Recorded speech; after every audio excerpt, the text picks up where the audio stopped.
கங்கை கரையில் கண்ணன் மடியில் ராதை வந்தாளாம்.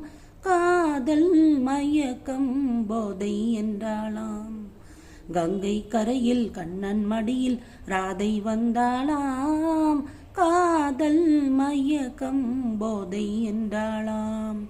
கீதம் சொன்னானோ கண்ணான கண்ணனோ, கீதம் சொன்னானோ கண்ணான கண்ணனோ, இந்நேரம் நான் அந்த கண்ணன் அல்லவோ கட்டிக்கொள்ளவோ, மெல்ல பேசிடவோ பிறர் கேட்க கூடாமல், சொல்லி தந்திடவோ யாரும் பார்க்க கூடாமல், மெல்ல பேசுங்கள் பிறர் கேட்க கூடாது, சொல்லித் தாருங்கள் யாரும் பார்க்க கூடாது, மெல்ல பேசுங்கள்.